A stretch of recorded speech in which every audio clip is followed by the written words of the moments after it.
ఈరోజు మెడిటేషన్ ముందుగా మనము ఎప్పటిలాగే షిరిడి సాయిబాబా గారి జ్ఞానామృతాన్ని కొనసాగిద్దాం. నిన్న మనం చెప్పుకున్నాం, అజ్ఞానము, ఒక మనిషి అజ్ఞానంతో ఉన్నాడు అని మనం చెప్పగలగడానికి ఆ మనిషి యొక్క తీరుతెన్నులు ఏ విధంగా ఉంటాయన్నది మనం నిన్న చెప్పుకున్నాం. బ్రీఫ్గా మళ్ళీ ఇంకొకసారి, ఈ దిగువ వివరించినవి అజ్ఞాన లక్షణములు. ఈ లక్షణాలని 6 లక్షణాలు ఇచ్చారు బాబా గారు. ఈ 6 లక్షణాలు ఏ మనిషిలో చూస్తే ఆ మనిషి ఇంకా అజ్ఞానంలో ఉన్నాడని లెక్క. ఏమిటి? నెంబర్ 1, నేను జీవిని, ఒక ప్రాణిని మాత్రమే.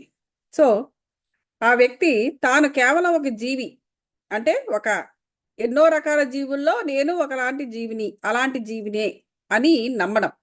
కానీ మిగతా జీవులన్నిటికీ కన్నా మానవ జన్మ అనేది ఉత్కృష్టమైనది, దానికి జ్ఞానం ఉన్నది, పైగా ఊర్ధ్వముఖంగా చూడగలదు, ఆత్మస్థాయిని ఊర్ధ్వముఖంగా పెంచుకోగలదు. మానవ జన్మలో ఒక ఆత్మ పైగా లోపల ఆత్మతో కనెక్ట్ అవ్వగలదు, ఆ కనెక్షన్ ద్వారా పరమాత్మతో ఫర్దర్గా కనెక్ట్ అవ్వగలదు. ఇవి మిగతా జీవుల్లో లేదు. కానీ ఈ వ్యక్తి అందరి జీవులతో పాటుగా మాత్రమే నేను ఒక జీవిని అని అనుకుంటున్నాడు, తనలో పరమాత్మ ఉన్నాడు అని తను నమ్మటం లేదు. అంటే సత్య శోధన ఈ వ్యక్తికి లేదు అంటే ఆ వ్యక్తి ఇంకా అజ్ఞానంలో ఉన్నాడని లెక్క. అంటే ఎప్పుడు అలాగే ఉండిపోతుందా ఆత్మ అంటే? అలాగే ఉండదు. కొన్ని జన్మలు ఎత్తిన తర్వాత మరికొన్ని అనుభవాల ద్వారా ఎప్పుడుకో అది కూడా స్పిరిచువల్గా మారుతుంది. ఇప్పుడు కాకపోతే మరో 100 ఏళ్ళైనా మరో 100 జన్మలు ఎత్తచ్చు, తొందరగా ఎత్తచ్చు, లేకపోతే 100 జన్మలు, 1000 జన్మలు, వాళ్ళ ఇష్టం. ఇంకా ఆ ఆత్మ యొక్క ఆత్మ కూడా మన ఇంతకు మునిపే మన పూర్ణాత్మ బుక్ చేశాము, వర్క్షాప్ కూడా చేశాం. అందులో ఏం చెప్పారు? ఆ ఆత్మ కూడా తాను మారాలి అనుకున్నప్పుడు మాత్రమే ప్రకృతి కూడా సహకరిస్తుంది. అలాగే ప్రతి ఆత్మకు కూడా, ప్రతి ఆత్మ కూడా ఒక అంశాత్మ. వాటన్నిటి మనం క్షుణ్ణంగా ఆల్రెడీ మనం చెప్పుకున్నాం. ఈ ప్రతి అంశాత్మకి కూడా ఒక పూర్ణాత్మ ఉంటుంది, స్పిరిట్ గైడ్స్ ఉంటారు. సో ఈ ఆత్మ మారాలి అని నిశ్చయించుకుంటే తప్ప వాళ్ళ స్పిరిట్ గైడ్స్ కానీ పూర్ణాత్మ కానీ ఏమీ చేయలేదంటే ఫోర్స్ చేయదు. ఎందుకంటే ఆ ఆత్మ మరికొన్ని కర్మలు చేయాలి అని నిర్ణయించుకున్నప్పుడు ఎవరు కూడా ఏమీ చేయలేరు, పరమాత్మ కూడా ఏమీ చేయలేడు. కాబట్టి నేను అన్ని జీవులలాగే నేను ఒక మామూలు జీవినే, ఒక ప్రాణినే. మామూలు జీవులకు ప్రాణులు ఎలా ఉంటారు? ఆకలి అవి వాటికి లైఫ్ని ఏ విధంగా మెయిన్గా లైఫ్ని ఏ విధంగా ఎక్స్పీరియన్స్ చేస్తారో ఆకలి ద్వారా. ఆకలిస్తే ఏదో దొరికింది తినడం, ఇంకా ఉండడం, ఇంకంతకన్నా ఇంక వేరే ఏముండదు. జ్ఞానాన్ని సంపాదించుకోవాలి, జ్ఞానాన్ని ఇవ్వాలి, లేకపోతే మరొక యాతన అనేది ఏమి ఉండదు. ఆ సీజన్ వచ్చినప్పుడు సంతానోత్పత్తి చేయడం, అంతే. మిగతా జీవులన్నిటికీ కూడా ఆకలి, సంతానోత్పత్తి, అది కూడా ప్రకృతి తెలియపరుస్తుంది, అంతే. ఇంకా అంతకన్నా ఇంకా చేసేవేమీ ఉండవు ఈ భూమి మీద. సో అలాంటి జీవులతో పాటుగా నేను ఒక జీవినే,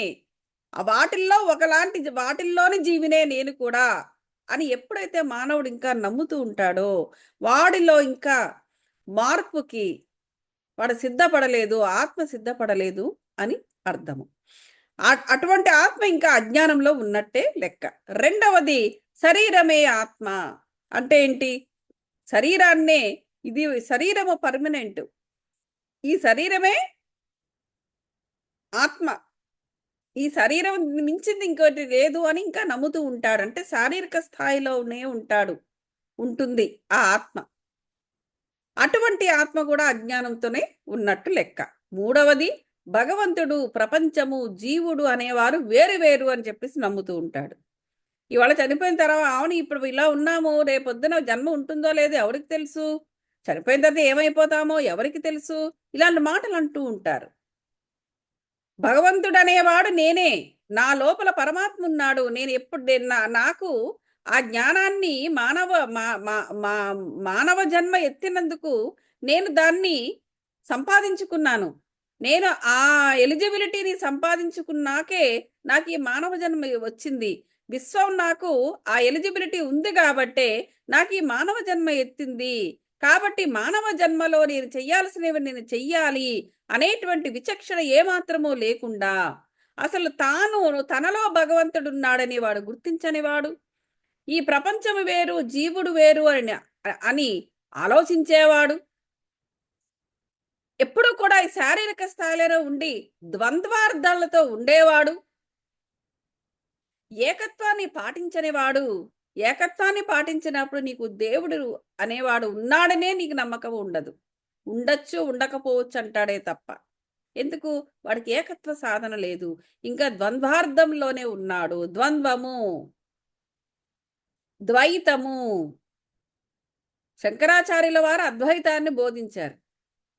ద్వైతాన్నంతా కూడా ఆయన తన జ్ఞానముతోటి ద్వైతాన్ని అంతా కూడాను రూపుమాపి అద్వైతంలోకి ఆనాటి ప్రజల్ని తీసుకొచ్చారు ఆయన. అలా తీసుకురాగబట్టే ఆనాడు జరుగుతున్న కుల యుద్ధాలు, మత యుద్ధాలన్నీ ఆగిపోయినాయి.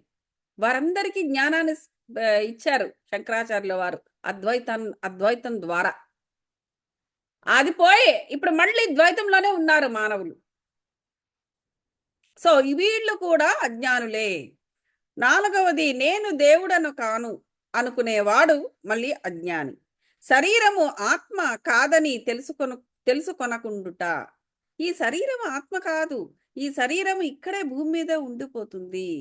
నువ్వు మంచి చేసినా చెడు చేసినా నీ అనుభవాల ఫలితాలను, నీ అనుభవాల సారాన్ని, నువ్వు చేసిన కర్మల యొక్క ఫలితాలన్నిటినీ కూడా లేయర్స్ లాగా తయారు చేసుకుని ఆ సూక్ష్మ శరీరం చుట్టూ కవర్ చేసుకుని తిరిగి పైకి వెళ్ళిపోతావు. మరొక శరీరంలోకి మూవ్ అవుతావు మరో జన్మ ఎత్తినప్పుడు అనేటువంటి విచక్షణ జ్ఞానము ఏమాత్రము లేనివాడు ఈ శరీరం వరకే ఆగిపోతాడు. అటువంటి వాడు కూడా అజ్ఞాని. దేవుడు జీవుడు ప్రపంచము ఒకటే అని తెలియకుండుట. ఈ ప్రపంచము అనే దాన్ని అంతటినీ కూడా ప్రపంచ ఆత్మ అంటారు. అంటే మనం వేరు కాదు. అంటే ఏంటంటే మొత్తం యావత్ ప్రపంచమంతా కూడా లేదా విశ్వమంతా కూడా ఒక సింగిల్ ఆత్మ. అందులో నుంచి ఒక పీస్ ఆఫ్ పోర్షన్స్ మనందరము జన్మ ఎత్తుతాము. ఎత్తి జనన మరణ చక్రాల్లో ప్రవేశిస్తాము. ఈ అరిషడ్వర్గాలనేవి అలాగే ఈ జనమరణాలనేవి దేనికి ఉపయోగపడతాయంటే మానవుడు జన్మ ఎత్తి భూలోకమునందు నేర్చుకోవడానికి ఉపయోగపడుతుంది. వీడెప్పుడు కూడా లెర్నింగ్ ఉండాలి ఆత్మకు. ఆ లెర్నింగ్ లేకపోతే ఆత్మ యొక్క చైతన్యం కుంటుపడుతుంది. ఎప్పుడైతే చైతన్యం కుంటుపడిందో ఇక ఫర్దర్గా సరి అయిన కర్మ చెయ్యలేదు, సరి అయిన ఎనర్జీని సంపాదించుకోలేదు. ఇప్పుడు ఆటోమేటిక్గా ఆత్మ యొక్క ఎనర్జీ కూడా క్షీణిస్తుంది. ఎప్పుడైతే ఆత్మ యొక్క ఎనర్జీ క్షీణించిపోయిందో వాడికి ఊర్ధ్వలోకాలకి వెళ్ళడం అనేది జరగదు. ఆ విధమైన పరిస్థితి లో ఉన్నవాడు కూడా అజ్ఞానితోనే లెక్క. ఆ విధంగా జీవుడు వేరు, ఈ జీవాత్మ వేరు, పరమాత్మ వేరు. అసలు ఇదంతా కూడా విశ్వాత్మ ఒకటే ఆత్మ నుంచి మనం ఉద్భవించిన చిన్న చిన్న పోర్షన్స్ అనేటువంటి నమ్మకము లేనివాడు, అనేటువంటి అనుభవాన్ని సాధించని వాడు ఒక అజ్ఞాని. ఇది చాలా క్లియర్గా బాబా గారు ఈ 6 లక్షణాలను కూడా అజ్ఞానులుగా ఏ విధంగా పరిగణిస్తారో, ఎటువంటి వారిని అజ్ఞానులు అంటారో ఆ క్లియర్గా బాబా గారి బుక్లో రాసి ఉంది. ఈ తప్పులన్నీ చూపించనిదే శిష్యుడు దేవుడనగా ప్రపంచమనగా శరీరం అనగానేమో తెలియజేయలడు. వానిలో వానికి ఎట్టి సంబంధము కలదో, ఇంకా ఒకటి ఇంకొకటి కంటే వేరైనదా, లేక రెండుటూ ఒకటేయా అనేటి సంగతిని గ్రహింపజాలడు. అంతే. ఎప్పుడైతే ఈ 6 లక్షణాలను కలిగి ఉంటాడో అసలు వానిలో వానికి ఉన్నది ఏమిటి, దానికి ఉన్న సంబంధం వాడికి ఏమిటి, అదే వాడు తెలుసుకోలేడు. ఈ సంగతులను బోధించటకు వాని అజ్ఞానము నశింపజేయుటకు చెప్పునది జ్ఞానమా అజ్ఞానమా? జ్ఞానమూర్తి అయిన జీవునకు జ్ఞానోపదేశము చెయ్యనేలా? ఉపదేశమును అనునది వాని తప్పును వానికి చూపి వాని అజ్ఞానమును నశింపజేయుట కొరకే బాబా ఇంకనూ ఇట్లనెను. ఇంకా ఏమన్నారంట, మనం ఇంతక నిన్న రికార్డింగ్లో ఏం చెప్పుకున్నాము, ఎక్కడెక్కడ తన శిష్యులందరూ ఉన్నారో, గురువు వేరు శిష్యుడు వేరు కాదు. గురువుకి శిష్యుడికి పెద్ద అంత తేడా ఉండదు. గురువు శిష్యుడు కూడా జ్ఞానే, అతను కూడా జ్ఞాన మార్గంలో ఉండేవాడే. అలా జ్ఞాన మార్గంలో ఉండగలిగిన వాడే ఇటువంటి సద్గురువుకి శిష్యులు కాగలరు. ఎందుకంటే వాళ్ళు చెప్పేది కూడా అర్థం చేసుకునేటువంటి కెపాసిటీ ఆత్మకు ఉండాలి. కానీ చిన్న తేడా ఏముంటుందంటే, గురు శిష్యులకి శిష్యుడు ఇంకా కొన్ని అనేక జన్మల నుంచి వస్తున్న కొన్ని అజ్ఞానాలను ఇంకా ఫాలో అవుతూ ఉంటుంది శిష్యుని యొక్క ఆత్మ.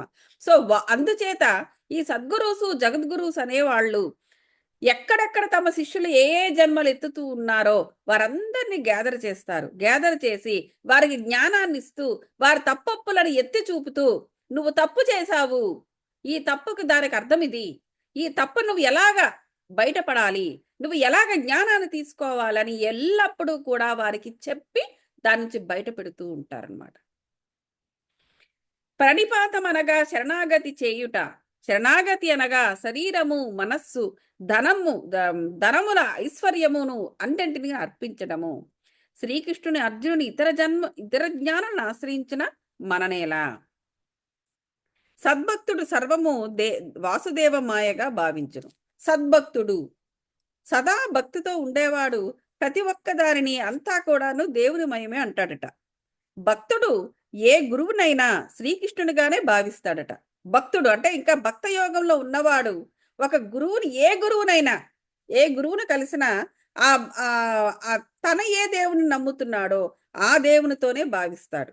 గురువు శిష్యుని వాసుదేవుడుగాను, శ్రీకృష్ణుడు ఇద్దరిని తన ప్రాణము ఆత్మలుగాను భావించును. అది ఈ గురువు ఏం చేస్తాడు, శిష్యుడు ఆ విధంగా ఉంటే గురువు ఏం చేస్తాడు, తన శిష్యుల్ని దేవుడుగానే చూస్తాడట. అది చూడండి, శిష్యుడు గురువుని కలిసినా కూడా అతనిలో తాను ఏది నమ్ముతున్నాడో, ఏ శక్తిని నమ్ముతున్నాడో ఆ శక్తిని చూస్తాడు తప్ప ఇంకా గురువుని గుర్తించడు. కానీ జ్ఞాని అతను కూడా. ఈ గురువు ఎలా చూస్తాడంట, శిష్యుణ్ణి దేవుడితోనే చూసుకుంటాడంట, దేవుడితో సమానంగానే చూస్తాడంట. గురువు చూసినా గాని అర్థమై ఏం చేసుకుంటాడంటే, శిష్యుడు అనేవాడు మరికొన్ని జన్మల నుంచి అతన్ని ఫాలో అవుతున్న కర్మల యొక్క మాయలో ఉన్నాడు, ఇతనికి జ్ఞానాన్ని ఇవ్వాలని తన విధిని తను నిర్వహిస్తూ ఉంటాడు.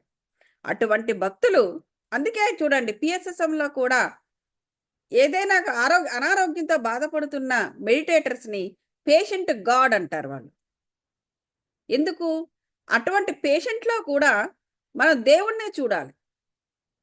ఈ దేవుడు కొన్ని జన్మల నుంచి కొన్ని కర్మలు చేస్తూ ఉండడం వల్ల ఆ కర్మల యొక్క ఫలితాన్ని ఇప్పుడు అనుభవిస్తున్నాడు. కానీ ఆయన దేవుడే. సో కాబట్టి ఈ దేవుడిని నేను బాగు చెయ్యాలి అనేటువంటి ఉద్దేశంతోనే గురువు ఉంటాడు. అది జబ్బే కావచ్చు, లేకపోతే మరొకటి కావచ్చు. అందువల్ల శిష్యుల్లో కూడా దేవుణ్ణి చూడడం అనేది గురువుకి అలవాటు అవుతుంది. కానీ శిష్యుడు ఏం చేస్తాడు, తను నమ్ముకున్న దేవుణ్ణి గురువులో చూస్తాడు, కానీ గురువుని ఇంకా రికగ్నైజ్ చేయడు. అది తేడా. అట్టివారి గొప్పతనం హెచ్చి అందరికీ తెలియడం. Okay, right. సో ఇక్కడికి అది మనం చెప్పుకున్నది అయిపోయింది. ఇప్పుడు సమాధి మందిర నిర్మాణము చూడండి. బాబా తాను నిశ్చయించుకున్న పనుల గురించి ఎప్పుడునూ మాట్లాడేవారు కారు.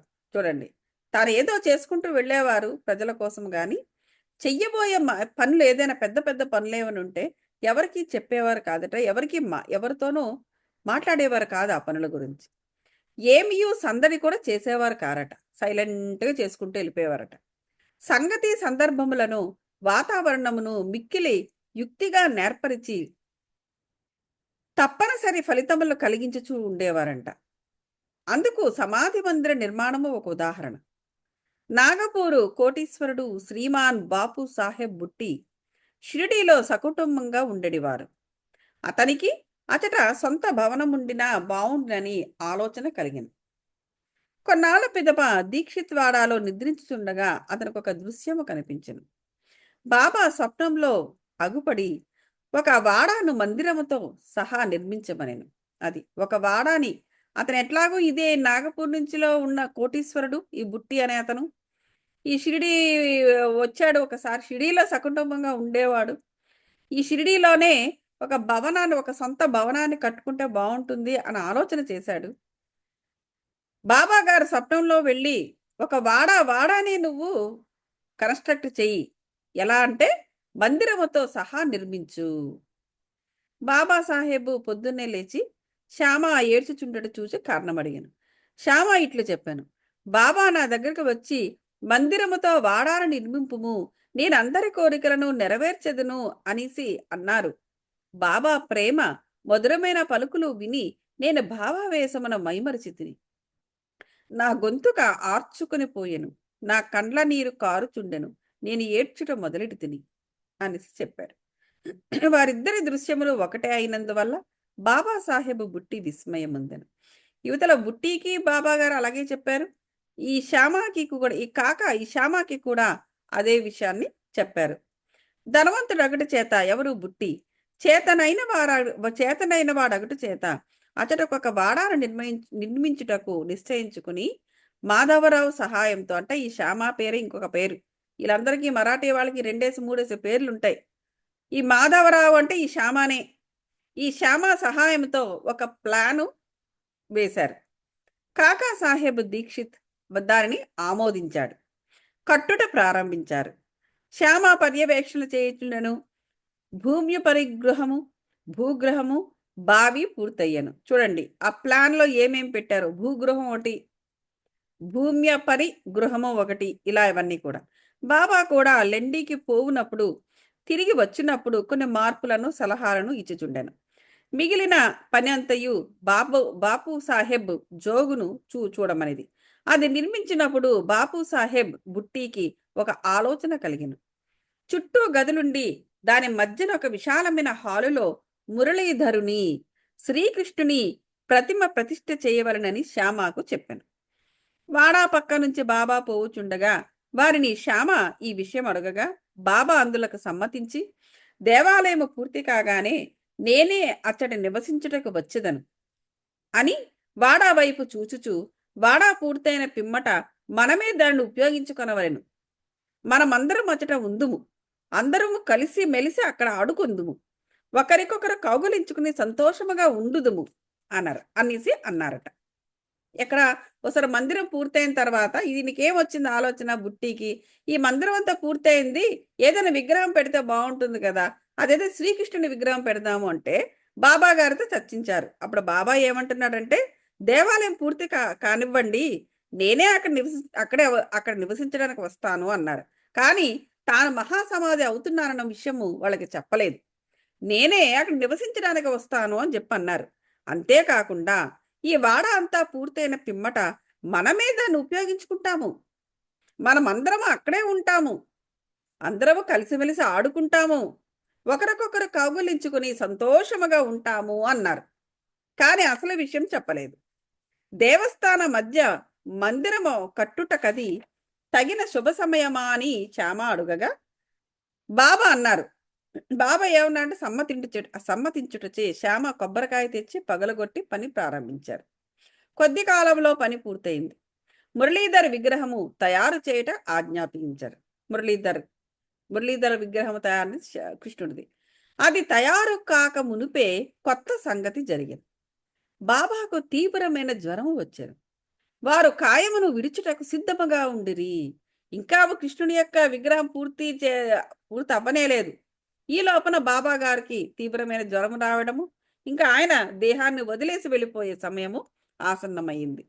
బాపు సాహెబ్ మిక్కిలి విచారగ్రస్తుడయ్యను, నిరాశపడిను.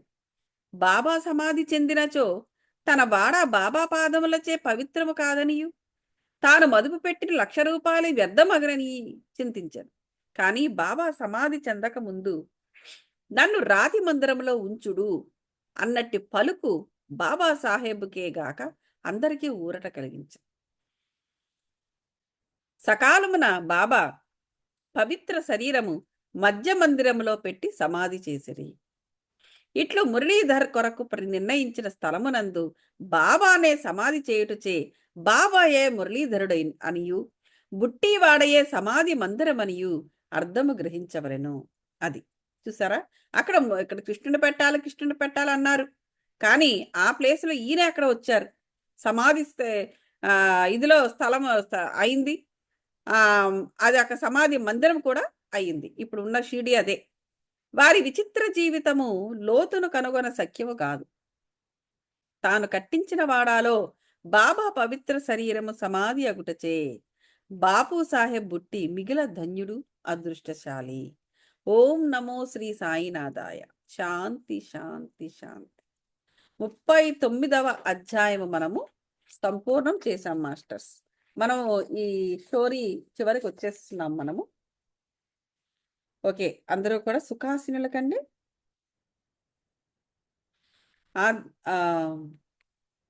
ఆలోచన రహిత స్థితిలో ఉంటూ శ్వాస మీద ధ్యాస పెట్టండి మాస్టర్స్.